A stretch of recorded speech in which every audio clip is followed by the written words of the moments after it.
vorbește despre momentul prost. Orașul coboară în haos absolut în timp ce dragonii distrug totul. Vox Machina este separată în timp ce fuge. O jumătate din echipă îl întâlnește pe Ryan. Grog încearcă să o atace, dar nu reușește decât să-și rupă securea. Cealaltă jumătate este urmărită de Umbrasil, un dragon negru care îl dobândește pe percii cu resturi care cad.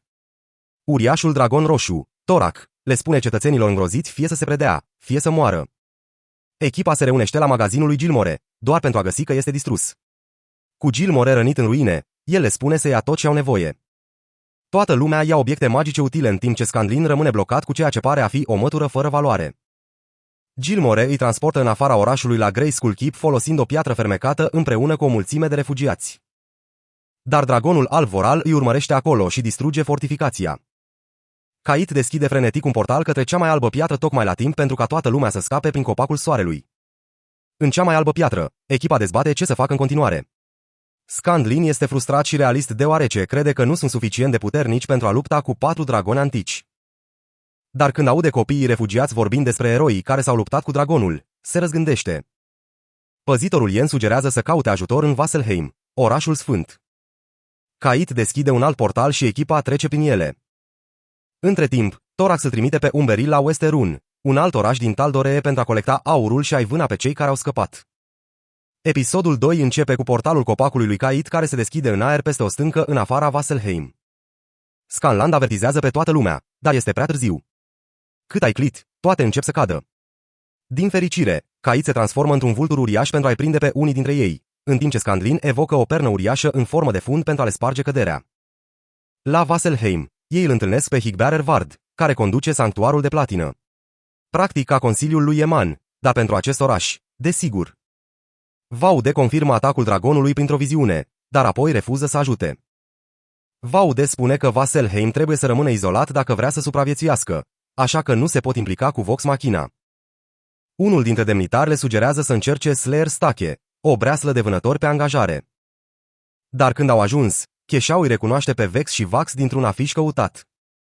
Se pare că Vex a pozat odată un monstru de la un alt vânător pe nume Zara și le-a furat recompensa.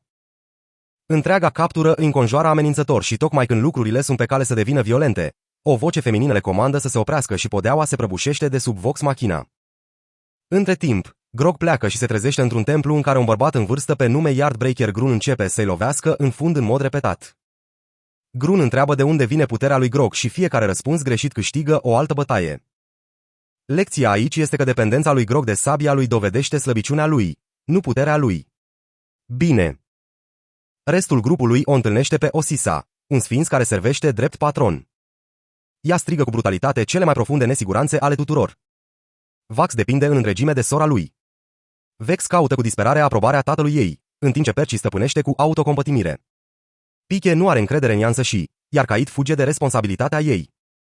Pentru Scandlin, Osa spune că nimănui nu-i pasă de el la naiba. Când Osa le spune să plece, Piche refuză. Ei pot muri, dar oricum nu vor pleca. Această declarație de hotărâre este exact ceea ce Osa a vrut să audă. Osa dezvăluie vestigiile divergenței, arme legendare create pentru a lupta cu zeii înși în timpul unui eveniment pe care Osa îl numește calamitate.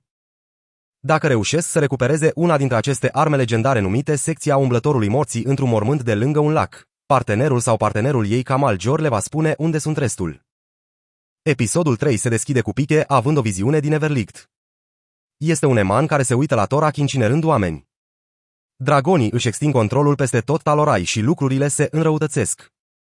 Înapoi în prezent, Vax cercetează înainte și găsește lacul Osisa menționat, dar fără mormânt. Scandlin decide că mișcarea inteligentă este să patine pe gheață peste lacul înghețat folosind mâna lui Scandlin, ceea ce îl face imediat atacat de o creatură pește numită Nodaro. Cineva? Din fericire, Cashau și Zara apar să ajute, dezvăluind că Osisa i-a trimis. În zori, grupul găsește în sfârșit mormântul sub un lac de gheață. Zara și Kait lucrează împreună pentru a sparge gheața și a reține apa lacului, dezvăluind intrarea mormântului.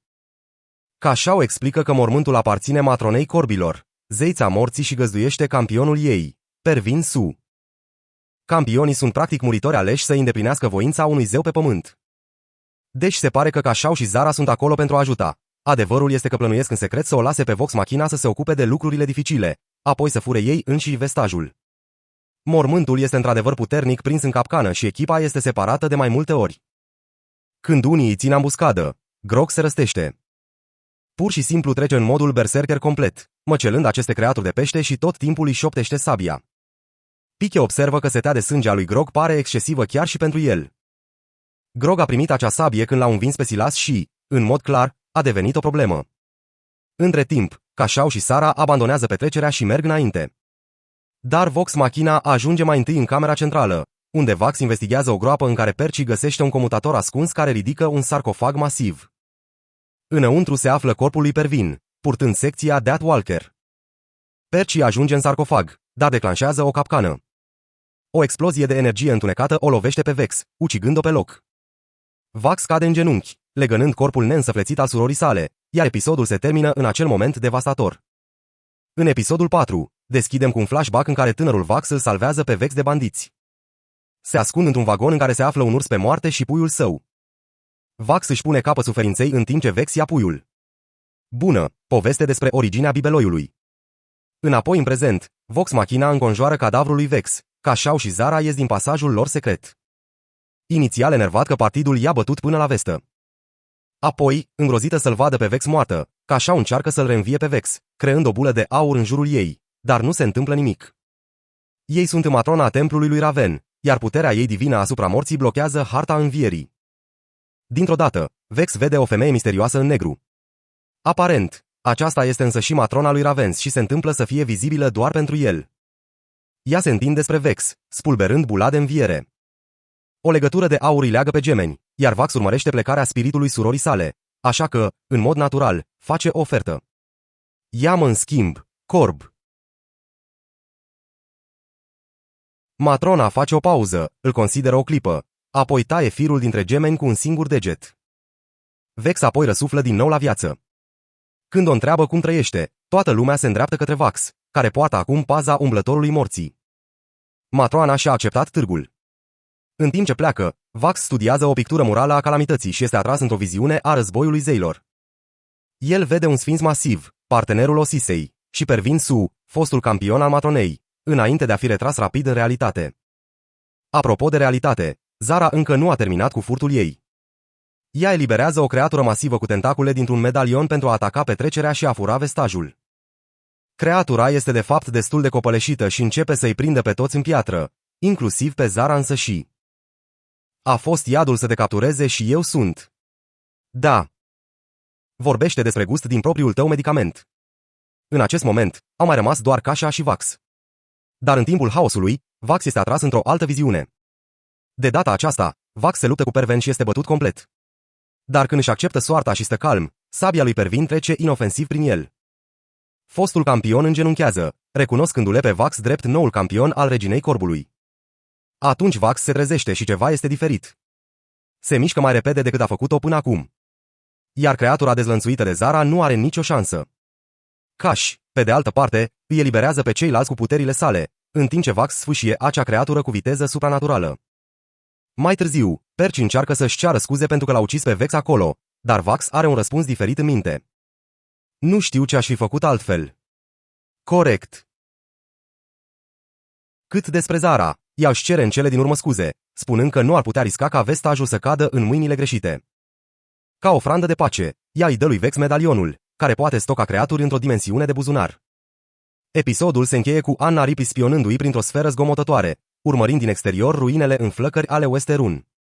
Episodul 5 se deschide cu un flashback în care tânăra Caid își urmărește mama, Vila, în timp ce pleacă spre Aramente, care este practic o călătorie spirituală pentru poporul lor, Ashari. Se pare că sunt 4 triburi. Caid este din Arashari. Și există și pământ, foc și apa. Deci da, cam ca Avatar. Am trecut apoi la ziua de azi, unde Vox Machina campează în zăpadă. Și Caid își dă seama că sunt lângă Pira, casa lui Fire Ashari, unde mama ei a fost văzută ultima oară. Ea vrea să verifice, dar nu vrea să încetinească grupul. Între timp, Grog poartă o conversație privată cu sabia lui, Craven Edge, în spatele unei stânci. Am foame de sânge. Da, este absolut normal și deloc îngrijorător. Și dacă vă întrebați cum a obținut lui Grog barbă, a primit această centură magică de la magazinul Gilmore în primul episod al sezonului 2. Și până acum, singurul lucru pe care îl face este să dea oamenilor bărbă. E destul de misto. Înapoi în tabără, Vax are această viziune înfiorătoare a matronei corbilor care ard orașele. Când se trezește, își dă seama că nu își poate scoate noua armură, care pare a fi un defect de design pe care nimeni nu l-a menționat. Între timp, mătura fără valoare pe care Scandlin a primit-o la Gilmore este de fapt magică. Poate zbura. Când îl ia pentru un zbor de probă, vede un vulcan care erupe în apropiere. Problema este că vulcanul ar trebui să fie latent. Dacă erupe, atunci Pira este în pericol. Khaled se transformă într-un șoim și zboară spre el imediat, iar echipa urmează. Ei o găsesc pe Pira atacată de creaturi salamandre zburătoare care se revarsă dintr-o ruptură în planul elementar al focului. O întreagă dimensiune care este doar foc și nimic altceva decât foc. Un dragon a distrus piatra de încărcare, sigilând ruptura. Și dacă nu o închid curând, va rămâne deschisă pentru totdeauna. Tatăl Kailei, Corin, și focul încearcă cu disperare să-l sigileze. Li se alătură Alora și Lady K, un membru al Consiliului Talorai care a supraviețuit distrugerii lui Eman.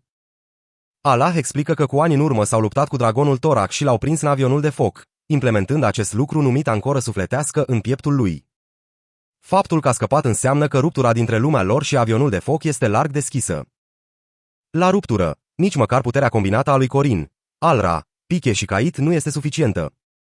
Corin cade, iar Kait mărturisește în lacrimi că nu și-a terminat aramente pentru că este frică.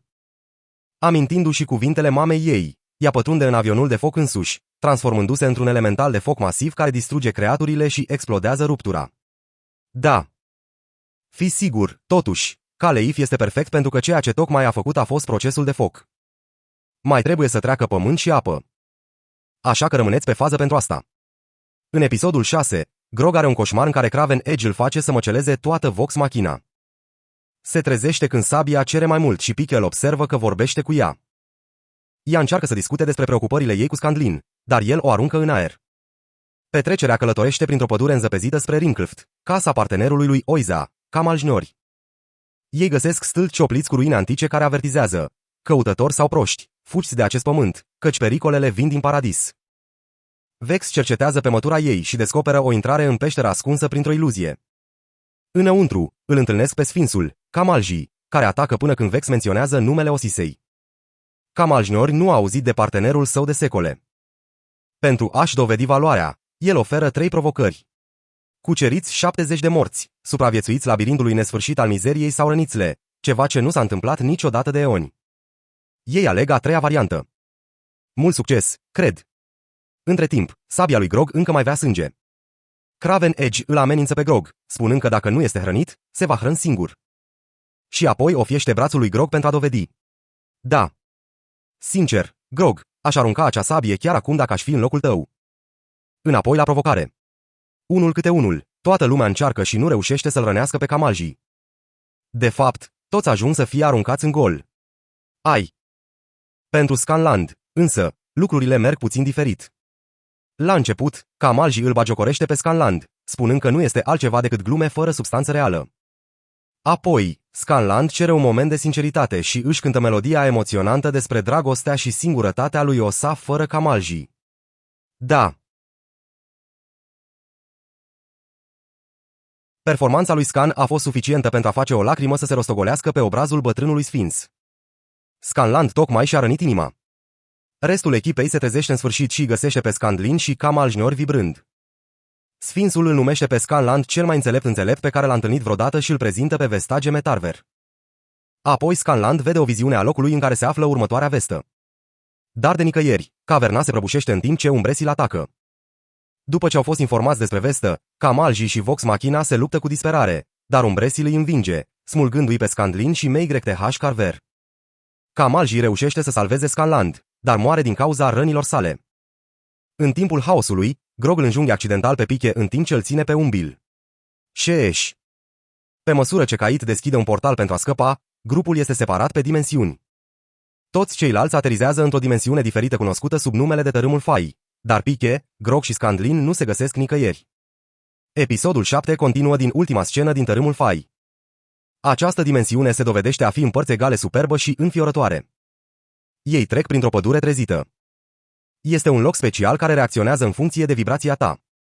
Deci, dacă radiați energie pozitivă, va fi inofensiv pentru Vax. Natura nu-l place aici, deoarece plantele îl atacă literalmente. Da. Ar fi trebuit să fredoneze melodic ca celelalte. Vax. Rapid, o săgeată care explodează de la Vex și e liber. Între timp, Scandlin, Piche și Grog se prăbușesc pe un pustiu stâncos, iar Piche este într-o stare foarte proastă. Ea îl roagă pe Grog să-l arunce pe Craven Edge, iar când în cele din urmă o face, își dau seama că sabia încă îi drenează sângele de la câțiva metri distanță. Asta nu este deloc înfiorător.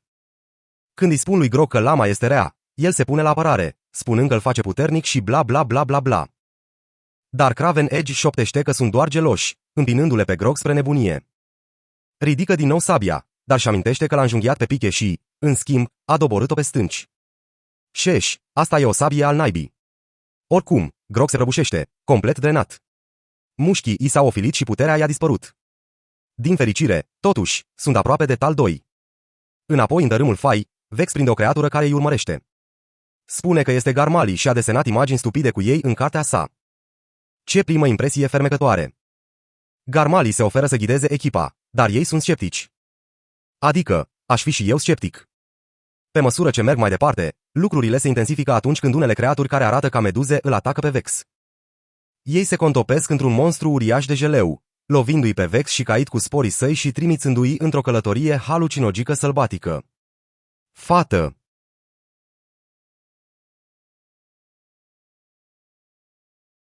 Omule, locul ăsta devine ciudat. Între timp, Vax luptă singur până când Percy îi se alătură și reușesc să electrocuteze creatura cu acest gadget cool pe care Percy îl numește diplomație. Este oarecum dat Iron Man.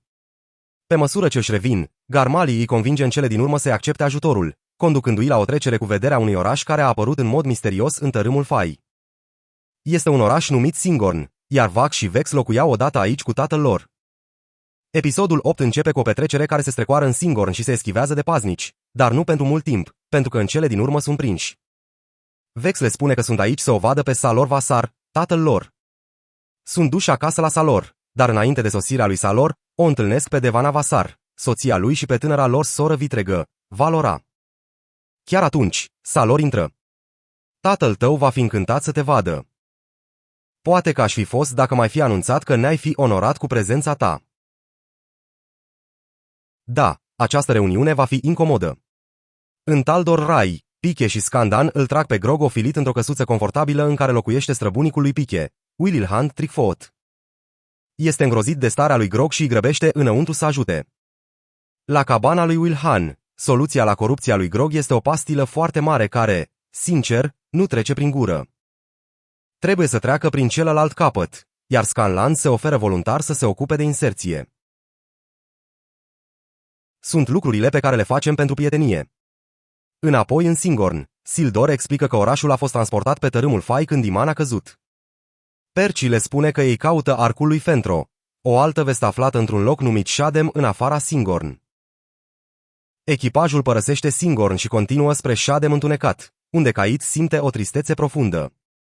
Garili îi avertizează frenetic să nu asculte șoaptele din zonă pentru că îi aparțin lui Sondor, un tip blestemat a cărui disperare îi poate copăleși pe oameni. Oricum, ajung la acest copac mare și Vex este atras înainte. Sondor își arată apoi amintirile dureroase din copilărie și, pe măsură ce copacul se deschide, ea trece și portalul se închide trântind în urma ei, lăsându-i pe ceilalți să lupte cu creaturile copacilor. În interiorul portalului, Sondor pretinde că îl înțelege pe Vex. El oferă dragoste, acceptare și fentros. Tot ce are nevoie este inima ei. Chestii înfiorătoare. Pentru o clipă, Vex este pierdută în amintiri modificate, dar ea iese repede din ea. Ea nu se îndrăgostește de manipularea lui Sondor. Afară, petrecerea se eliberează în cele din urmă și luptă împotriva creaturilor din copac. Și în interiorul copacului, Vex scoate un cap de săgeată și îl împinge în inima lui Sondor. Tipul se prăbușește și acum au Fentros, a treia vestă. Pe măsură ce pleacă, Garilia reapare și deschide un portal către Wheatstone. La cabană, medicamentul lui Willilhan a eliminat corupția lui Grog, dar el este încă slab. Pentru a-și reda puterea, vor trebui să se îndrept spre Westerun și să găsească mănuși. Mănușile conferă putere celor care le poartă. Grog dezvăluie că unchiul său deține aceste mănuși. Dar există o singură problemă. Mănușile alea îi aparțin unchiului meu. M-a ucis cu ei. Da, asta va fi interesant. Episodul 9 începe cu un flashback care este practic o crimă de război. Acești uriași au numit turma furtunilor se rostogolește într-un sat pașnic și pur și simplu șterge pe toată lumea, inclusiv un copil. Și tânărul Grog, el este chiar acolo în plin, fiind lăudat de unchiul său, Kevdak, pentru că este deosebit de brutal. Da. Avanză rapid până în Westerun de astăzi, unde Grog, Pike și Scandlin se ascund într-o mansardă, uitându-se la turmă care terorizează ce a mai rămas din oraș. Scanland este încrezător că Titan Stone Knuckles, următoarea lor vestă, este aici, în prezent, decorand pumnii lui Kevdak. Scanland decide că este ocazia perfectă de a fi un erou și de a-l impresiona pe Pike. Își plesnește bereta revoluționară, se transformă într-o libelulă și pornește într-o misiune solo pentru a recupera vestajul. În timp ce este plecat, Grog îi spune lui Pike adevărul despre trecutul său. A fost un membru răutăcios al turmei până în ziua în care era pe cale să-l omoare pe bunicul lui Pike, Wilhand. Ceva despre a vedea familia unui gnom bătrân l-a făcut să ente. Și această entare a schimbat totul. Între timp, Dragonfly Scandlin ascultă cu urechea o dramă de turmă despre lipsa de aur și fiul lui Kevdak, Xanro, care dorește să provoace conducerea lui Daddy. Apoi vraja lui de schimbare a formei dispare în cel mai rău moment absolut. Abia scapă într-o pivniță unde o întâlnește pe Kei, un tânăr gnom care știe de fapt cine este. Ea și colegii săi refugiați îi cer ajutorul pentru evadare. Între timp, Grog își continuă povestea de fundal tragică. Când a încercat să-l salveze pe Wilhand, Xanor i-a prins și Kevdak a apărut. Kevdak, purtând acele degete, l-a bătut pe Grog la 1 centimetru din viață și l-a alungat din turmă. Wililhan și Pike l-au găsit mai târziu și l-au salvat, dar Grog a purtat această rușine de atunci. Afară, balaurul Umbil sosește cu Anna Ripley, cerând tribut de la turmă. Ripley lucrează acum cu Umbracil.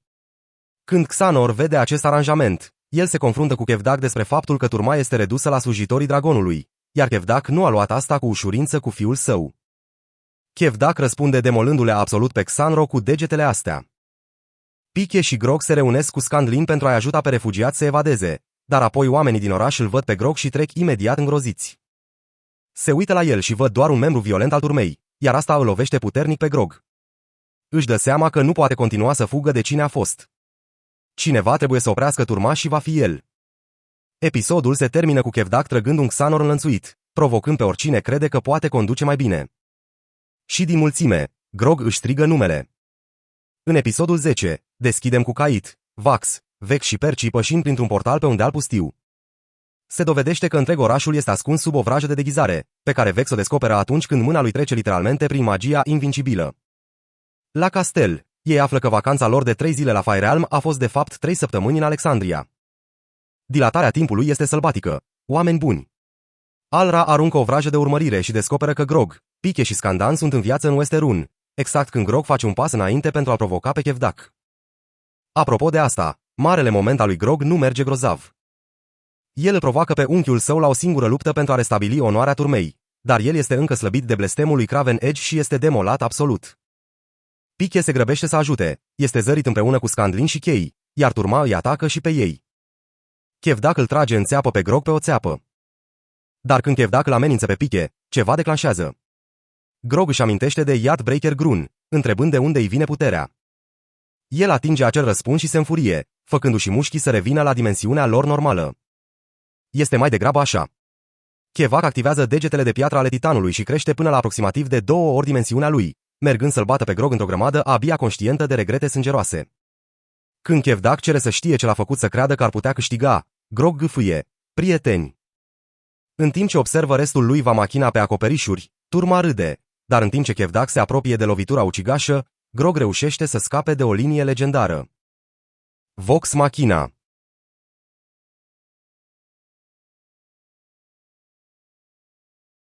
Petrecerea intră în acțiune împotriva întregii turme. Este haos. Este brutal. Este glorios. Grog aproape că îi taie brațul lui Kevdak. Așa că, firește, Kevdak doar o smulge și o folosește ca o bâtă pentru că, știi, bineînțeles că o face. Chiar și Xanor se alătură luptei împotriva tatălui său. Atunci Vex are o idee strălucitoare. Îl trage pe Grog în medalionul ei de buzunar, îl zboară mult sus și le liberează direct deasupra lui Kevdak. Da. Grog se prăbușește și își desface unchiul în jumătate. Impactul îl face pe Grog inconștient, dar Pike îl vindecă. Grog pretinde degetele și îl face pe Xanro noul șef al turmei. În acea noapte, ei sărbătoresc când lucrurile devin puțin dezordonate. Kei îl atrage pe Scandan în camera ei, iar Randy Scandan se dezbrăcă imediat în lenjerie, crezând că este pe cale să aibă noaptea vieții sale. Kay îl leagă de pat, făcându-le entuziasmat, apoi aruncă o bombă că ea este de fapt fiica lui în timp ce îi ține o lamă la gât. Bine. Nu am de gând să mint, nu am văzut asta venind. Episodul 11 începe cu Scandlin legat de un pat, aproape gol cu sabia Kyle la gât. El încearcă să spună o poveste romantică despre mama ei, Leah, și despre tragica lor poveste de dragoste, dar Kay îi spune ca cealma. Numele mamei ei era Cibil și, în mod clar, nu are nicio amintire despre ea. Scan recunoaște că este o persoană oribilă și o invită să-l înjunghe, dar Kay refuză. În schimb, își închide sabia magică în aer în gâtul lui și iese. Între timp, Vex o urmărește pe una dintre matronele strălucitoare până în piața orașului, unde are o viziune a cadavrelor care se ridică și a oamenilor morți din trecutul său, inclusiv suveranul Uriel, rugându-le să-i ducă în viața de apoi. În statul său, Umbrail este amenințat de Torak pentru că nu a livrat suficient aur. Anna Ripley îl convinge pe Umbrail că, cu Titan Stone Knuckles, nu va mai trebui să piardă. Ei plănuiesc încă o colecție de la Westerun înainte de a tot orașul în întregime. În dimineața următoare, Vox Machina și Turma își plănuiesc ambuscada, dar Vax se strecoară în acest templu de rău augur, cu Vex și Kait urmând în spatele lor. Intră singur și pășește într-o baltă de sânge care îl trage sub. La început, intră în panică. Apoi, el încetează să lupte și se predă. Când deschide din nou ochii, este suspendat în fire de aur, plutind în fața figurii masive a matronei corbilor. Matrona dezvăluie că Vex este capabil să vadă și să îndoaie firele destinului. Scopul ei este protejarea tranziției dintre viață și moarte. Apoi îi face lui Vax o ofertă pentru a deveni campioana ei. Amintiți-vă, Vax s-a oferit în schimbul vieții surorii sale. Și în timp ce matrona nu l-a omorât, ea îl acceptă acea ofertă într-un mod diferit. Când ea îl întreabă dacă acceptă această acuzație, Vax este de acord. Simte că nu are de ales după ce a promis. Ea îl sărută pe frunte și el se trezește icnind în piscină, îmbibat de sânge, dar ciudat de calm. Înapoi la tavernă, Scandlin încearcă să se descurce cu Kay, spunându-i că ea ar putea fi ceea ce îi lipsește. Ea răspunde că, după toate lucrurile pe care le-a făcut, sau mai mult decât faptul că lucrurile pe care nu le-a făcut, ar trebui să facă foarte bine. Între timp, capcana este întinsă în afara Westerun. Umbracil aterizează, se enervează la ofranda mizerabilă și, în timp ce decolează, Vex trage o săgeată care aruncă capcana și îl capturează. Toată lumea atacă, dar dragonul se eliberează și devine invizibil, făcând lupta aproape imposibilă. Turma este decimată și chiar dacă Grog folosește degetele, Vox Machina se luptă în mod clar. Una dintre săgețile lui Vex sparge în cele din urmă invizibilitatea, lăsându-le pe Grog să obțină niște lovituri solide. Apoi Scanlan sugerează să intre în dragon prin ușa din spate.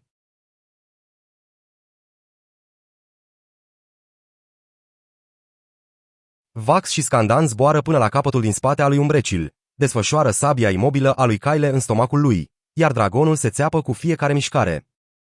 Totuși, dragonul se eliberează și zboară cu Vax și Scandlin încă înăuntru. Grog își aruncă toporul atașat de o frânghie și este târât de-a lungul drumului către stratul său. Trecând la ultimul episod din sezonul 2, restul grupului îl urmărește pe dragon. Cait ca un vultur uriaș care poartă pe mătură pe Piche, Perci și Vex. În interiorul dragonului, Vax începe să-și croiască drum spre ieșire, în timp ce Grog urcă pe frânghie, spargând. O explozie de acid zdrobește pe Grog, dar acesta activează degetele de piatră titan înainte de a lovi pământul, salvându-i viața, dar lăsându-le grav rănit. Vax trece spre exterior și Scandlin îi prinde pe amândoi cu mâna sa magică, dar Umbreasil se întoarce și îi doboară din cer. În timp ce se prăbușesc, Vax o cheamă pe matrona corbilor.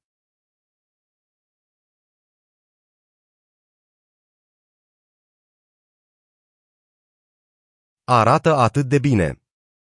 Oricum, aripile răsar din spatele lui Vax, în timp ce acesta coboară pentru a salva pe Scandlin chiar înainte de impact. Piche îl vindecă pe Grog și cu Vox Machina reunită, îl urmăresc pe Umbracil dispărând în vizuina lui. Vax îndeamnă la un atac imediat asupra dragonului. Oricât de răniți sunt, în interiorul lerului, Umbrisil se vindecă, pregătindu-se pentru atacul Vox Machina. Vax caută înainte și găsește capul înțepat al lui Kamalji înainte ca dragonul invizibil să se dezvăluie și să atace. Partidul se grăbește să ajute, dar sunt distruși. Scanland îi conduce într-un tunel ascuns unde Vax îi adună, dar Umbresil se sparge în ascunzătoarea lor. Bătălia se reia brutal, cu dragonul revendicând Fentro și Knuckles. Asta nu arată bine.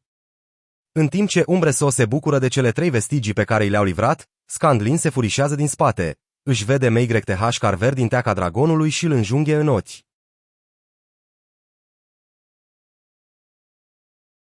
E o nebunie. Sculptorul de mit dezlănțuie o explozie magică masivă care ucide Umbrecil, dar există o problemă. Scandlin se prăbușește la pământ, complet inconștient. Piche se grăbește în panică să-l vindece și să spunem că lucrurile devin puțin personale. Oh, asta e dulce. Cu toții am văzut asta venind în cele din urmă, dar la naiba, nu credeam că s-a întâmplat atât de repede. Oricum, se dovedește că tipul ăsta smecher este de fapt bine. Percy sugerează să se îndrept spre Wheatstone, așa că Kate îi aduce înapoi. În acea seară, la o întâlnire de sărbătoare, Lady Kima evidențiază că cei 3 dragoni cei mai dur rămân și gardianul Yenan îi avertizează să se gândească înainte de a acționa, deoarece nu totul este așa cum pare. Apoi forma lui Yenan se schimbă încet, transformându-se în dragonul verde Ran. Ran îi face pe toți ceilalți să cadă inconștient, dar nu și pe Vox Machina. Vax încearcă să atace, dar Ran îl oprește ușor.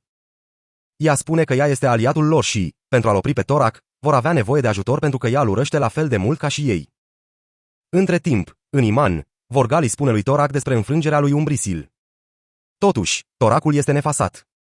Se pare că o nouă armată așteaptă, care va moșteni în curând lumea, pentru că ascunsă sub ei este o peșteră plină de ouă de dragon strălucitoare, aproape gata să clocească. Băiete, asta va fi o problemă cu siguranță. Primul episod al sezonului 3 se deschide cu gemenii zburând pe mătura lui Vex. Brusc, Vax coboară, desfășurându-și aripile în timp ce se prăbușește spre un pustiu înfocat. El cercetează stratul lui Torax în Eman, surprinzând fragmente de conversație dintre Tordak și Vorugal, dar Vorugal îl vede și ambii dragoni îl urmăresc. Vax vede hoarda de ouă a lui Tord înainte de a scăpa cu greu, doar pentru a fi lovit de respirația de gheață a lui Voral. Apoi revenim înapoi la o zi mai devreme. Ne-am întors la întâlnirea în care Keeper Yen s-a dezvăluit ca fiind Reion. Ea încearcă să o convingă pe Vox Machina să facă echipă împotriva lui Tordak, dar Vex și Vax nu o au, deoarece dragonii le-au distrus casa lui Brodin și și-au ucis mama. Ran dezvăluie o formă umană cu un semn de boală urât urcându-i pe gât. Ea moare încet și este furioasă pe Torak pentru că a refuzat să o ajute să o vindece după ce l-a ajutat să scape din planul elementar al focului. Evadarea care l-a făcut mai puternic, dar și complet dezorientat, ducându-le să distrugă așezarea Asharii. Și acum plănuiește să creeze o cu totul nouă rasă de dragoni elementali. Pentru a-l opri, au nevoie de o altă vestă, o armură suficient de puternică pentru a-l învinge pe dragoni, placa lui Dawn Martyr situată în Ancherel. Dar Kait încă nu este de acord și refuză să lucreze cu Ran. Așa că Rhon se teleportează. După ce i-au trezit pe ceilalți din vrajă, ei dezbat încrederea în Ran. Kait este încă împotriva ei și pleacă în furtună, dar Vax o urmează și o găsește pe copacul soarelui. Când Caleb îl cheamă pentru că se comportă ciudat, Vax recunoaște că afacerea matroana l-a mâncat în tot acest timp. Vax îi spune lui Caleb că o poate sprijini indiferent de ce decide ea. Și momentul devine, să spunem, foarte susținător. La naiba, da, era timpul. Între timp, Percy se chinuie când Vex îi aduce niște cafea. El începe să discute despre cum a pus din nou Itest Stone în pericol, dar ea îi spune că trebuie să se ierte. Momentul devine destul de fraged și ei bine, cineva nu este tocmai încântat de el. Oh, taci, trinchet. De fapt, sunt un fel de înrădăcinare pentru acesta. Apoi ne întoarcem la scena de deschidere în care Vax este pe jumătate înghețat și cade. Percy folosește un far magic pentru a distrage atenția dragonilor în timp ce restul echipei atacă. Ei fug într-o clădire în ruine, dar ajung să rămână prinși în capcană. Din fericire, apare Raun și îi teleportează în siguranță. Totuși, nu a fost atât de ușor, pentru că Ran este încă grav rănit de respirația de flacără a lui Torax. Gilmore teleportează grupul la Anchorel, iar Scanland împrumută imediat mătura lui Vex pentru a o căuta pe chei. Restul se furișează spre palatul unde se află vestajul, dar aud împușcături înăuntru. Îl găsesc pe Asharu, proprietarul unei puternice vestigii de divergență, ruina lui Cabal. Asheru îicnește că ea este încă aici, ceea ce nu este tocmai de ajutor, dar este clar că cineva periculos pândește în apropiere. Înainte ca cineva să poată reacționa, o siluetă cu glugă îl împușcă pe Asheru, smulge farfuria martirului Dawn și sare direct pe fereastră. Percy observă ceva care îi îngheață sângele. Hoțul are o armă. El decolează imediat după această persoană. Percy încolțează silueta cu glugă, care nu este alta decât Anna Ripley, care acum pune pe ruina lui Cabal. Și Ripley nu este singur. Nu sunt niciodată singur. E cu Ortax. Da. Cum este Ripley prieten cu fiecare răufăcător din serial? În episodul 2, Percy se trezește înlănțuit de laboratorul Anei Ripley, uitându-se la ea discutând cu Ortax. Demonul umbră Vox Machina a crezut că s-au descurcat, dar se pare că a fost doar deranjat. Ripley are planuri mari de a produce în masă arme de foc pentru a pune capăt tiraniei și de a folosi vestigiile ca sursă de energie pentru fabrica ei de arcane. Între timp, Vox Machina îl caută pe Percy și decide să investigheze casa în care a fost furată placa. Se lovesc de o prezență grea de gardă. Deci, Gilmore se deghizează în unul dintre ei și îi direcționează greșit pe soldați. Odată înăuntru, Vex și Vax descoperă că fereastra a fost slăbită cu acid iridos, o substanță folosită în mod obișnuit de Clema, o organizație criminală din oraș. Deci, se îndreaptă să găsească furnizorul. Întors la laborator, Ripley îi explică lui Percy configurația ei. Placa lui Dawn Martyr absorbe focul, vestajul pe care ea a furat-o de la Asharu, ruina lui Cabal, redirecționează magia și împreună îi alimentează fabrica de arme. Percy este de acord să-l ajute pe Ripley, dar este un șiretlic. Restul lui Vox Machina alergă după vechiul Basila, dar mâinile lui Or îi înconjoară Magic pe străzi. Pentru context, acești tiți sunt forțe de ordine, dar nu sunt aici pentru a discuta. Echipajul reușește să scape, dar acum sunt vânați oficial. Între timp, Scandlin este într-un bar cu chei când aude oamenii vorbind despre prietenii săi căuți, așa că hotărăște să-i găsească. Percy termină de conectat vestigiile ca o bombă improvizată și detonează chestia, ceea ce îl rănește atât pe el, cât și pe Ripley, pentru că se pare că nu a gândit această parte. El este recapturat imediat, dar, din fericire pentru el, prietenii lui prăbușesc petrecerea și îl salvează. Ripley clipește cu vestigiile chiar când apar gardienii pentru a-i aresta pe toți. Așa că Vox Machina este târât în fața conducătorului Anarel, Jamon Sword. Se pare că stăpâna Asharu era prietena lui Jamon, iar grupul are două vestigii care le distrug pe cele furate din arhivele lui Jamon.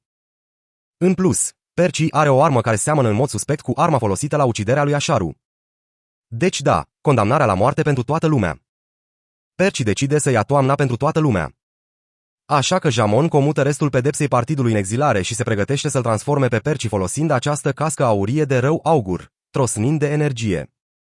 O mască începe să se formeze peste chipul lui Percy când Scanland iese dramatic prin uși. Scan scoate la iveală MYTH Carver și îi arată lui Jamon adevărul. Îl arată pe Ripley care fuge de la locul faptei. Jamon realizează adevărul și eliberează imediat grupul. În acea seară, Jamon dă o nouă întorsătură. Ea știa că Torak ar putea veni după farfuria martirului Dawn, așa că au schimbat-o cu un fals. Adevăratul este bine ascuns în iadurile lui Despad, un tărâm păzit de un demon pe nume Xerxes Ilis în orașul de. Episodul 3 începe cu Torak în bârlogul său îngrijind ouăle de dragon în timp ce îi face perișon și vorugal pe grătar despre Vox Machina dispărută. Rashaun a promis că le va găsi, dar nu a livrat. Așa că Torak anunță că oricine îi aduce petrecerea va primi partea lui Rishon din imperiul lor și ea are doar 2 zile pentru a-i găsi prima. Între timp, în Whitestone, Vox Machina elaborează strategii cu Alora ca Cassandra și portarul Yenan. Alora sugerează să contacteze fostul ei aliat Dola. Dar Kima nu este încântată de asta pentru că a existat o consecință majoră între ei și Dola. Nu au de ales decât să se adreseze pentru că este cea mai bună șansă. Cassandra îl asigură pe Percy că se poate descurca să conducă Whitestone cât timp el este plecat. Și ea observă distracția lui cu Vex. Ea îl îndeamnă să accepte invitația subtilă a lui Vex în acea seară. Înarmat cu curaj lichid, Percy bate la ușa lui Vex. O deschide complet goală și îl trage înăuntru. Ți-ar plăcea să vorbim înainte sau după? Între timp, Vax stă cu Cait cu rezultate mult mai puțin reușite. El o lovește cu discursul "nu putem fi împreună", pentru că viitorul lor este întunecat de mizerie. Caleb întreabă dacă bucuria de azi nu merită plătită mâine și îl îndeamnă să-și asume riscul.